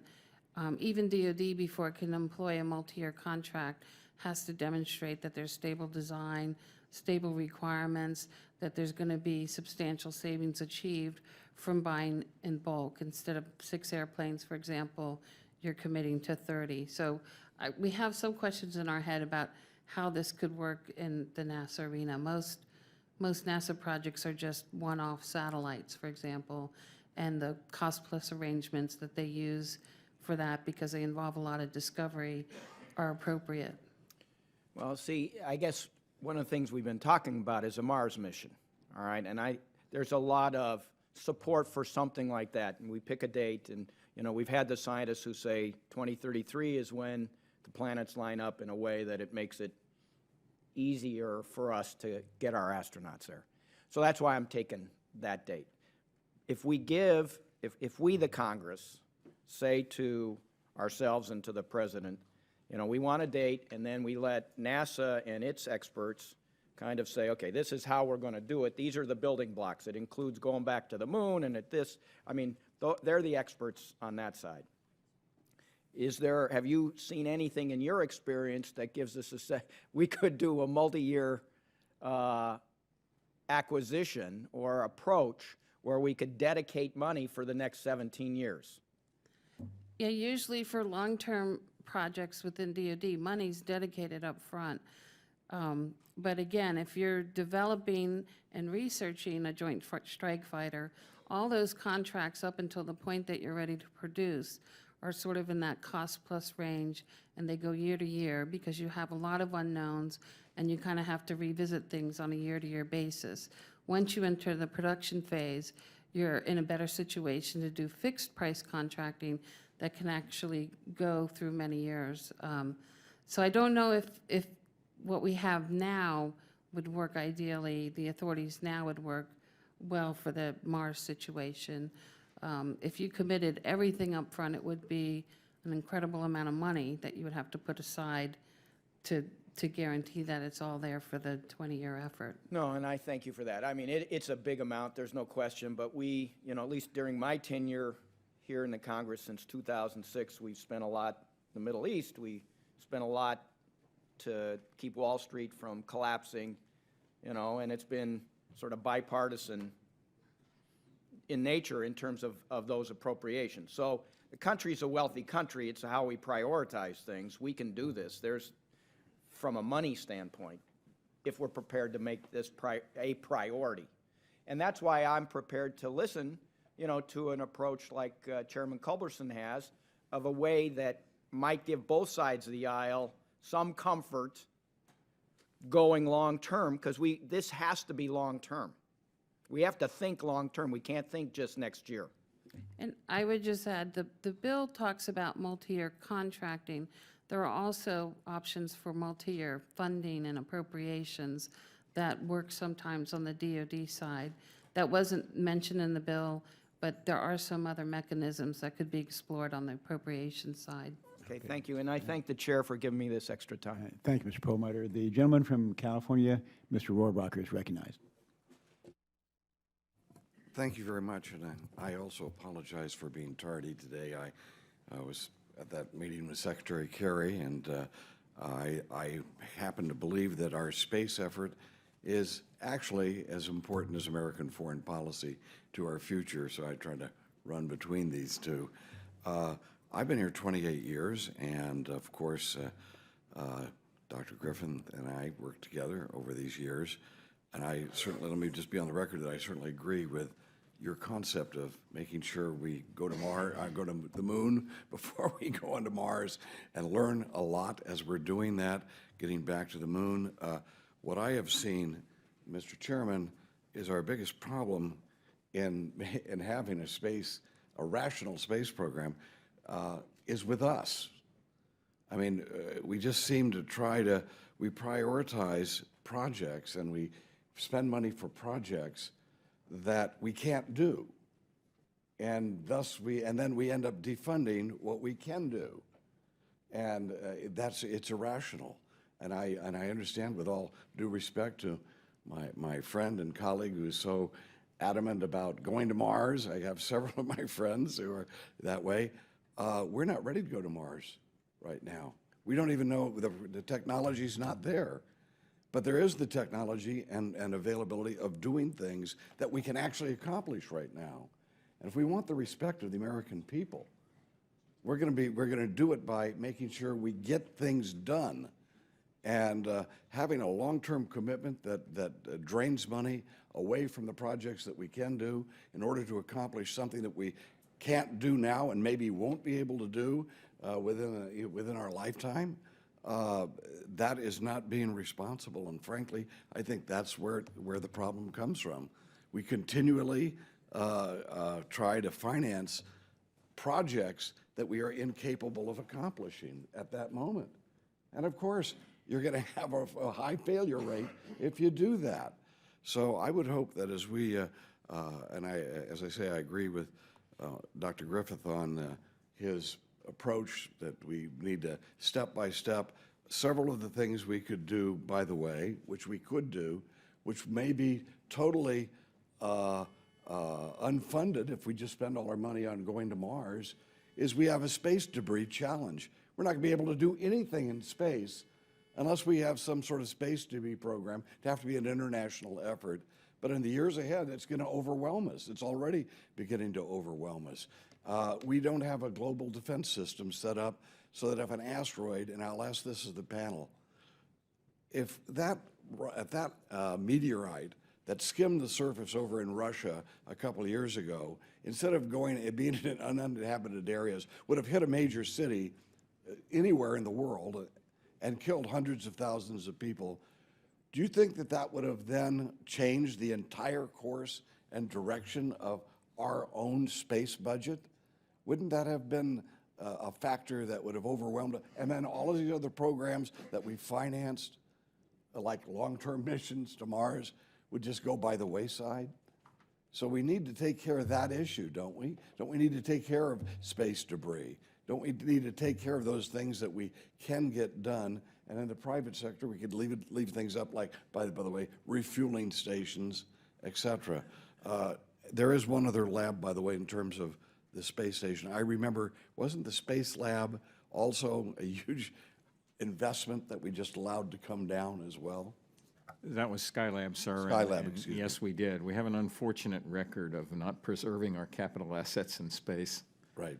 It re-entered in 1979. Well, again, I would think that the problem of not being able to accomplish our missions can be found right here in the fact that our judgment has been to try to do things we can't do while defunding those things we can do. Thank you very much. Thank you, Mr. Rohrabacher. The gentleman from Virginia, Mr. Byers, recognized for his questions. Yeah, thank you, Mr. Chairman, and thank you all very much for being here. Dr. Griffin, in his prepared statement this morning, Representative Culberson stated, quote, that over the years, a lack of clear mission has worn down morale at many centers. And he talked interestingly about people saying, well, is our mission to go to asteroids, or is it to go to the moon again, or is it to go to Mars? But I also find the assessment somewhat puzzling when he considered the findings from the annual survey by the Nonpartisan Partnership for Public Service that consistently ranks NASA as the best place to work among federal agencies. And while the median overall index score for large agencies has shown a slight downward trend, 2011 through 2015, NASA's score actually went up during the same period.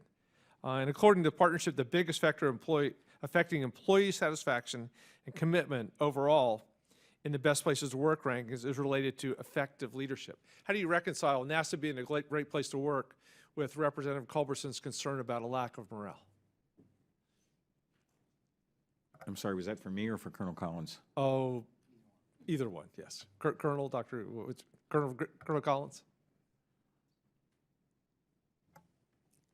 Well, I think that's a very good question because it depends on who you talk to. I can tell you, though, that when I was at NASA, morale was very high. We had space shuttle program. We were building a space station and supporting the space station with the knowledge that the long-term goal is going to Mars. I know that's very far out in the future.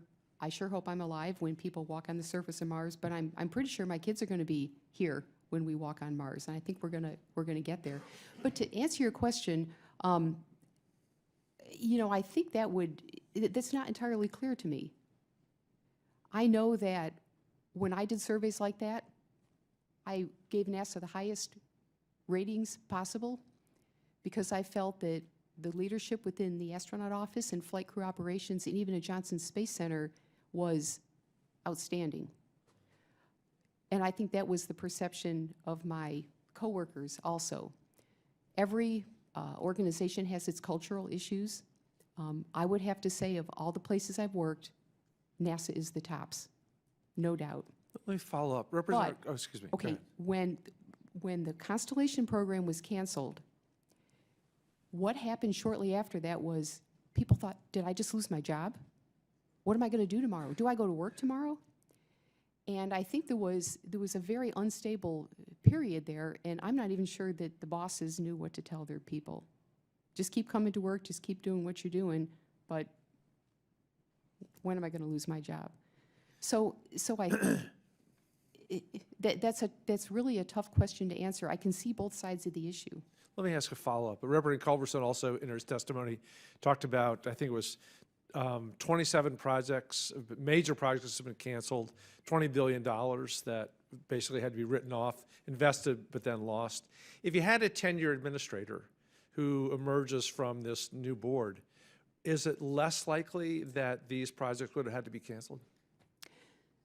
That remains to be seen. I do want to make a comment on the proposal for the 10-year administrator. I think that the concept is good. I think it might be too long. In reality, when you start searching for someone who's willing to commit to 10 years of a very, very difficult job, which is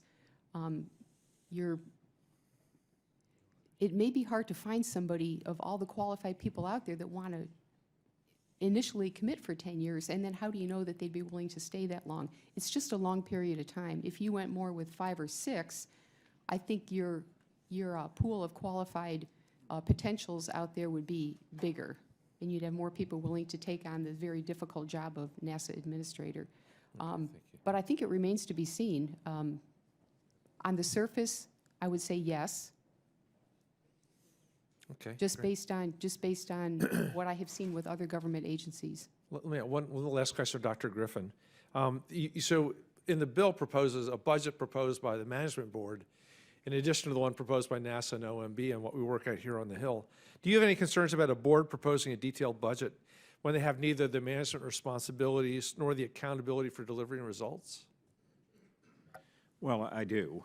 I do have concerns about that. I had to, one of the key things for which I was responsible for when I was administrator was preparing with all of my staff a detailed budget. And it was something that we paid close attention to because, of course, it had to go from us to the OMB, where we would have to defend it to the OMB, and then it would come from the president's budget submission to Congress, and we would have to defend it to the Congress. And I didn't want anything in it that I didn't support and didn't agree with. It would be, I think, very difficult as a practical matter to support that exercise and then to have a similar but in some ways different budget coming from an independent board. I would wonder where they would get their information. If their information came from NASA, as it almost must, then really how would it be different than the budget the administrator prepares, other than that they have different priorities? But I can ask any group of people what your priorities are, and they're likely to be different. So I would have concerns about that approach. But equally, sir, I must conclude by stating that anything which can be done to ameliorate and control the influence of the OMB on the process would be welcome. I mean, the OMB is a haven for largely unelected, unappointed, not very well qualified staff who seek to exercise a level of power and control in their area that their accomplishments have not earned. You're not doing anything to help OMB morale right now, Dr. Griffin. So. That's really too bad. So anything which can be done by the Congress to ensure stable budgeting of appropriate projects, I think would be a good thing. I'm not sure that the Board of Directors approach is that method. Thank you. Thanks for your perspective. Thank you, Mr. Chair. Yes, sir. Now recognize the gentleman from Alabama, Mr. Palmer. Thank you, Mr. Chairman. Dr. Griffin, we hear over and over again about a need for constancy of purpose at NASA and the detrimental impacts of shifting priorities, organizational conflicts, mixed signals from Congress, and I could go on and on. How much of this lack of purpose do you think can be changed through a reorganization such as the one outlined in the Space Leadership Preservation Act? Well, sir, as we talked earlier, I think the Space Leadership Preservation Act might be one tool to achieve that constancy of purpose, but it's just a tool. If the Congress at large can codify into law a space policy for the United States that its citizens support and the space community supports, and that we want to do as a society, that is the crucial step. So you're saying we've got to work through the ideological differences and as Congress.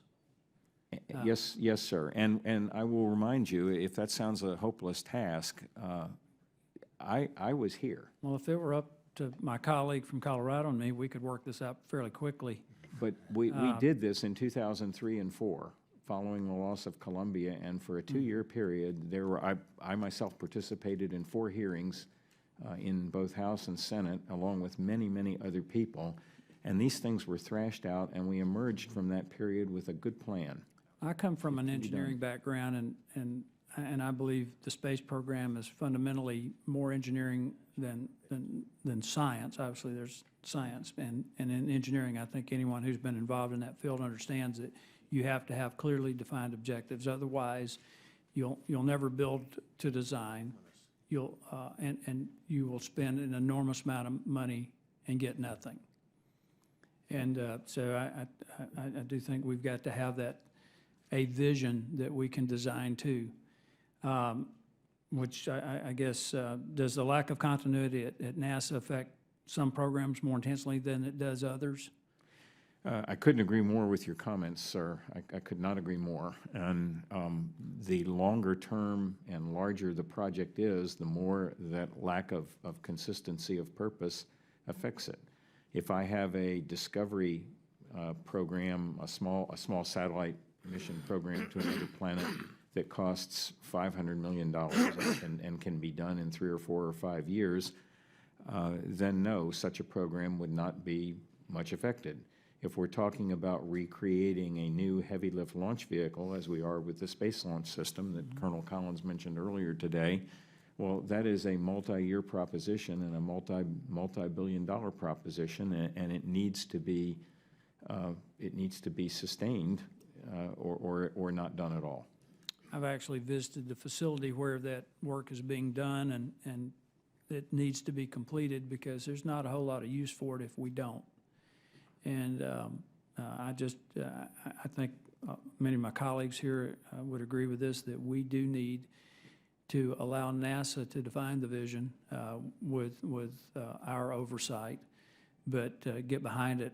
And otherwise, we're going to continue to waste an enormous amount of money. Dr. Griffin, I'll ask you this question. There was an op-ed in Space News.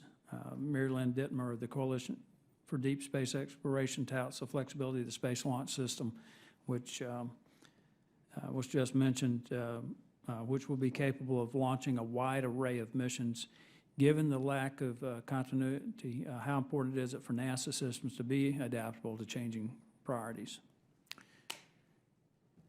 Well, it would be nice to say that NASA's systems and programs could be easily adapted to changing priorities. I don't think it's very realistic. It's one of those things that everyone would like, but is pretty hard to do. When it takes 5 or 6 or 7 or 8 years to accomplish a great thing, if the priorities change in the meantime, you know, you're left hanging. And that's where you run into all of the change orders and the run-up in cost, and then everybody's frustrated. Exactly, sir. It costs more money, and you don't get the product out in the end. I thought Mary Lynn's op-ed was very well done. She's far more articulate than I am, and I was glad to see such an op-ed in Space News. Well, I had to go to another hearing earlier, but when while I was here, I heard you talk about the overall vision for space and what it means for us, and Colonel Collins commented on this as well. And that was an inspired, in my opinion, an inspired view of America's role in space. And I commend you for it. My time has expired, and I yield back, Mr. Chairman. Yes, sir, Mr. Palmer. Now recognize the gentleman from Illinois, Mr. Hultgren. Thank you, Chairman, and thank you all for being here. But first, I seek unanimous consent to enter into the record an article that was co-authored by former Commerce, Justice, Science Subcommittee Chairman Frank Wolf and Norm Augustine, who this committee knows very well. So would ask unanimous consent for submission. Without objection, so ordered. Thank you. Again, want to thank you all for being here. So grateful for your work. Especially want to just thank Colonel Collins. Really appreciate your service to our nation and the inspiration you are to young people, but especially to young women, of incredible opportunities and how we need them to be involved in space and science and discovery. So thank you. And Dr. Griffin, so grateful for your service as administrator. Really, I think a bright time and a time we can be proud of your service there. So I want to thank you so much for that. This is an important hearing, and as we continue to look for ways to bring long-term vision and stability for NASA, National Aeronautics and Space Administration, I think it's something we need to be looking at across our entire scientific ecosystem as well. As science becomes an increasingly collaborative and international enterprise, other countries are putting their stake in the ground to find the place where they will lead. America has traditionally led across the board. It is not the only measure, but one need only look at the list of Nobel Prizes per country. We are the #1, but other countries are catching up very quickly. If we rest on our laurels, we may have a future where we have to send our kids overseas to get the best education in the world and to do groundbreaking research to get that next Nobel Prize. One idea outlined by the article that I entered into the record, the article written by Congressman Wolf and Mr. Augustine, is for a dedicated fund for scientific research so that we can actually put together 5, 10, or 25-year plans. As our witnesses should be able to attest, our researchers and scientists are walking on pins and needles, just hoping that their project can stay on pace, on budget, and outside the ire of OMB bureaucrats or a disinterested administration. When the president leaves or shifts around administrators, researchers have to spend their time catching new people up just to let them know what we are doing. A program can be cut or priorities can be shifted without the full picture. The cancellation of Constellation was a disaster. I think we all can see that now. It has been not just a setback, but it also hurts our standing in the world. I think Russia snickers when we need them to take our astronauts to the space station that our shuttle built. Dr. Griffin, what are the first questions that we get when from other nations when we come to them with an ambitious long-term project that will require all sides to deliver to see success? What response do we get back from them? Well, in my time, we were still working on, trying to do two things. We were working on completing the International Space Station because only a third of it was finished when the shuttle went down. And so the first questions I faced almost immediately after my confirmation hearing back in the spring of 2005 were from our partners. Are you really going to stick with this? Are you going to see it through? And following the loss of Columbia, we knew that we were not going to be able to have as many shuttle flights as we had previously planned. So we had at that time to cut back some on our what we called our utilization flights in order to prioritize assembly. And I committed, with the backing of then President Bush, I committed that the United States would finish the station, and the sighs of relief were palpable. So I'm answering your question by my experience is what they want to know is, are you going to see it through? Yeah. When we asked them, the second thing we were doing per our instructions from the White House and Congress, the second thing we were doing was embarking on a plan for human lunar return. And the written words in the policy said that we would do it in company with our international partners. So it became my job to put that partnership together. The first question they asked is, are you really serious? And at first, they didn't really believe it. As several years went by, they did believe it. And by early 2009, they were fully in support of returning to the moon. And then the next year we canceled. I was of course gone from Washington by then, but I had phone calls from all over the world. Eileen made the comment earlier that the NASA Advisory Council did not receive any information prior to the cancellation of Constellation that it would happen. Well, you can take that and square it for our international partners who woke up on a Tuesday morning to find out that the lunar program they thought they were a part of was gone. I know I'm overstaying my time and yours, but I must conclude this question with a story that I think is sad for what it conveys. In the spring of 2010, I happened to be down at Cape Canaveral and having dinner at one of my favorite restaurants down there over the years, and a waiter, an immigrant from Italy who knew me well, came over to my table and said, Dr. Griffin, he said, what is this I hear they're canceling the moon program? And I said, yes, that's true. And in typical Italian fashion, he starts waving his arms and saying, I came to this country because you are the people who can build space shuttles and build space stations and go to the moon.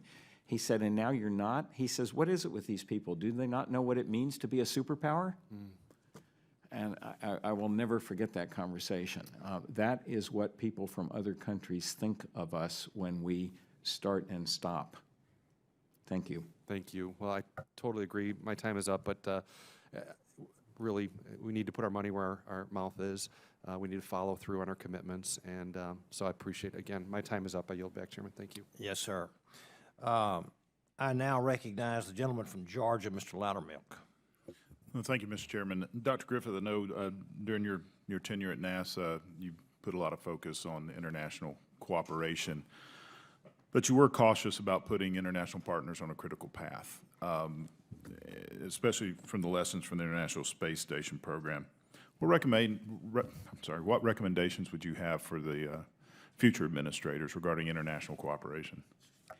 Well, sir, the way that I would characterize that, and that's a superlative question, when we talk about critical path, we have to understand what we mean.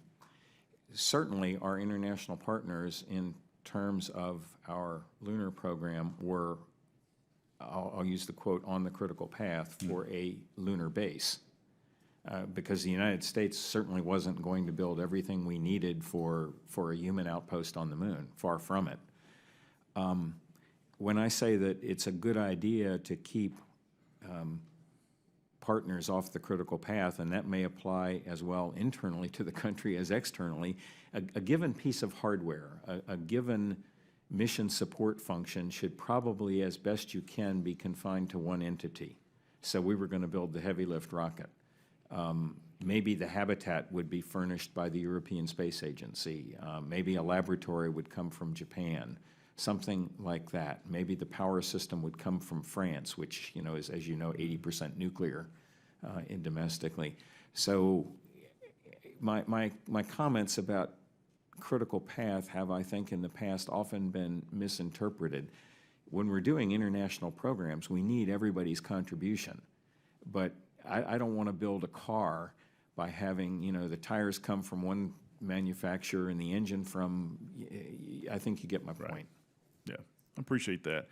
You know, growing up during the Apollo time period, NASA and those astronauts were an inspiration to me. And that my life was surrounded by the idea that we were exploring the unknown, that we were doing something that a superpower does, that we were taking risks and we were beating the odds of things that people said that could not be done. There were more reasons that we could not go to the moon than there were that we could. But I think that helped define American exceptionalism, is that we set our mind to do it and we did it.